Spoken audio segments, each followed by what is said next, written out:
Представьте, что прямо сейчас вы сидите дома с семьей и строите планы на праздники.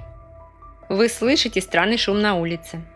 Спокойно открываете входную дверь, чтобы разобраться. И через несколько секунд пуля из полицейской винтовки попадает вам в грудь. Вы падаете, так и не поняв, за что вас лишили жизни.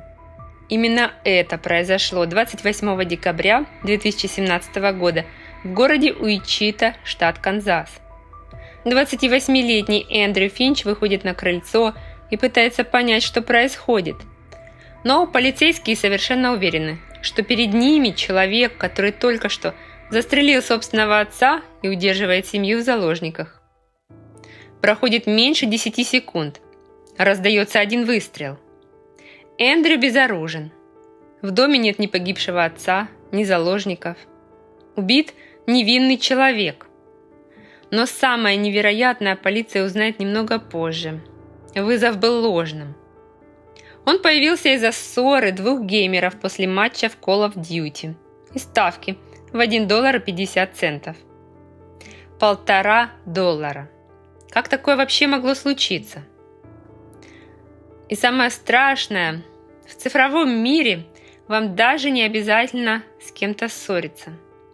Иногда чужой ссоры, чужого адреса и чужой глупости достаточно, чтобы реальная пуля прилетела прямо к вашему дому. Итак, вечером 28 декабря 2017 года на пульт экстренной службы города Уичита поступает звонок. В трубке звучит мужской голос. «Алло, у меня проблема. Я только что выстрелил своему отцу в голову. Он умер. Он не дышит. Назовите ваш адрес», – просит диспетчер. «Западная Маккормик-стрит, дом 1033». Мужчина заявляет, что держит под прицелом мать и младшего брата, а затем добавляет, что облил дом бензином и готов его поджечь. Для диспетчера все выглядит однозначно. Вооруженный человек совершил убийство, захватил заложников и может сжечь дом вместе с людьми.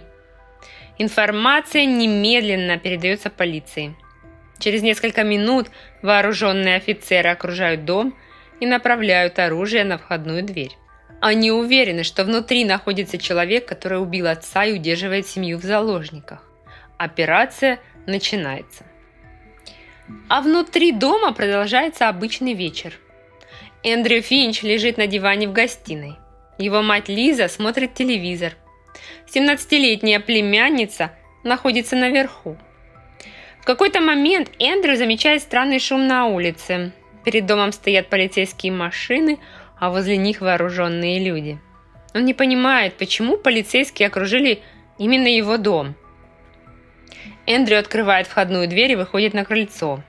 В лицо ему ударяет яркий свет прожекторов. С разных сторон офицеры выкрикивают: «Покажите руки! Поднимите руки!» Ветер, гул двигателей и несколько голосов смешиваются между собой. Эндрю поднимает руки, а затем его правая рука начинает опускаться к поясу. Офицер Джастин Рэп, стоящий через дорогу со служебной винтовкой, решает, что мужчина пытается достать оружие. Проходит меньше 10 секунд. Рэп нажимает на спусковой крючок. Раздается один выстрел. Пуля попадает Эндрю в грудь. Он падает на крыльцо. Эндрю Финч получает смертельное ранение. Но он не имеет никакого отношения ни к звонку, ни к угрозам, из-за которых полиция окружила его дом. Он стал идеальной случайной жертвой, оказавшейся в центре чужого конфликта, даже не зная о его существовании.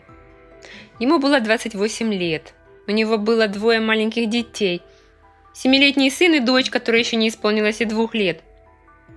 Он работал поваром в Sonic Drive-In, рисовал эскизы, учился делать татуировки и надеялся устроиться в тату-салон.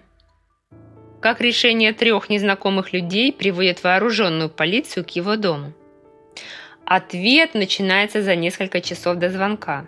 Днем того же дня 2 молодых людей сидят за компьютерами в разных штатах.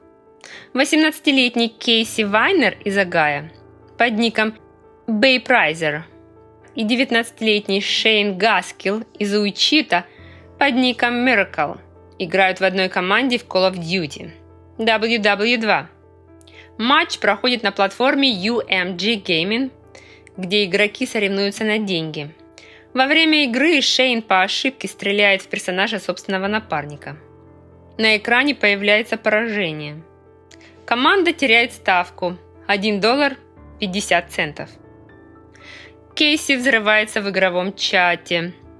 Оскорбления, обвинения, угрозы. Игра заканчивается, но ссора продолжается в Твиттере. В какой-то момент Кейси угрожает устроить сопернику сватинг. И для тех, кто не знает, что это такое, сватинг – это ложное сообщение полиции о стрельбе, заложниках или другом опасном преступлении по чужому адресу. Полиция отправляет туда вооруженных сотрудников, пока сам сватер может находиться за тысячи километров. Жертва же ничего не знает, она просто находится дома. Именно это Кейси собирался сделать с Шейном.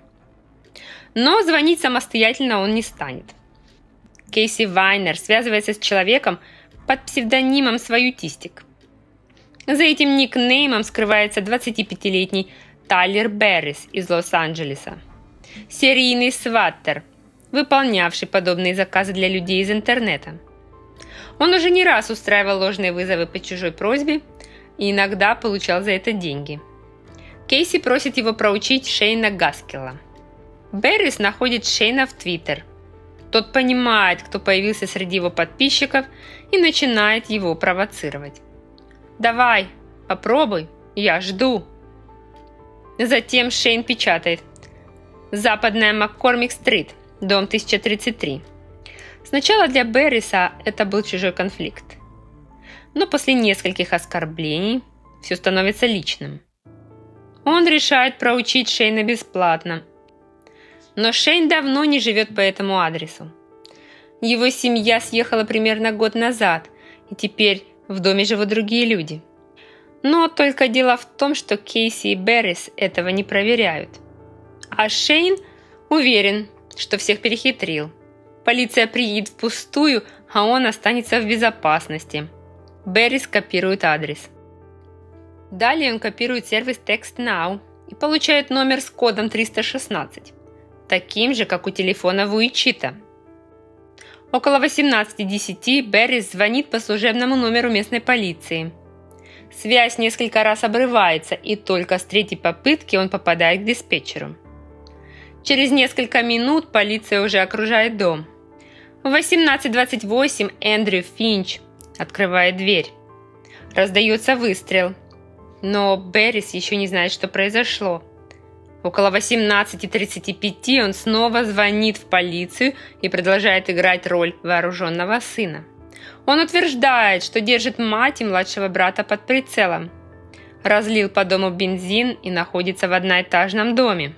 В это время полицейские уже входят внутрь. Перед ними двухэтажный дом. В нем нет ни убитого отца, ни заложников, ни оружия. Запаха бензина тоже нет. «Я не чувствую бензина», – передает один из сержантов. История Берриса начинает рассыпаться прямо на глазах у полиции. В 19:50 Шейн пишет Беррису: «Они приехали к моему старому дому. Он еще уверен, что всех перехитрил, и сватинг закончился ничем». Но вскоре в новостях появляется фотография того самого дома.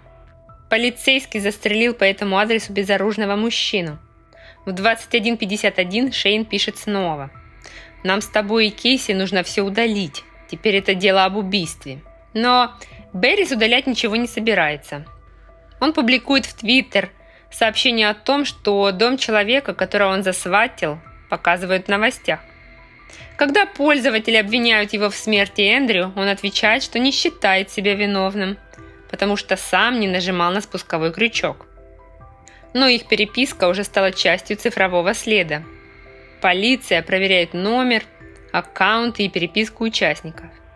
Уже 29 декабря Берриса задерживают в Лос-Анджелесе. Сообщения в Твиттер выводят следователей на Кейси Вайнера и Шейна Гаскелла. Выяснилось, что еще в мае 2016 года Беррис был осужден за сватинг и провел время в тюрьме. После освобождения он снова вернулся к этому. Позже его связали с десятками подобных преступлений. В итоге вся цепочка была восстановлена. Кейси попросил проучить соперника. Беррис совершил ложный звонок. Шейн назвал старый адрес. Офицер Джастин Рэп увидел движение руки Эндрю и нажал на спусковой крючок. 13 ноября 2018 года Беррис признал вину по 51 пункту обвинения, связанным с ложными вызовами и угрозами. 29 марта 2019 года он получил 20 лет федеральной тюрьмы. В том же году Вайнера приговорили к 15 месяцам заключения. Полицейскому Джастину Рэпу обвинений не предъявили. Прокуратура решила, что он мог принять движение Эндрю за попытку достать оружие. Но Эндрю был безоружен. В 2023 году город Уичита согласился выплатить $5 миллионов в пользу 2 детей Эндрю. Дело началось со спора из-за $1,5, а закончилось гибелью человека, которого никто из участников даже не знал, по адресу, который никто не позаботился проверить. Так кто виноват в смерти Эндрю Финча? Беррис, который позвонил, Шейн, который назвал чужой адрес, Кейси, который все это начал, или система, в которой от появления человека в дверях до выстрела проходит меньше 10 секунд. А на этом все. Увидимся в следующем видео.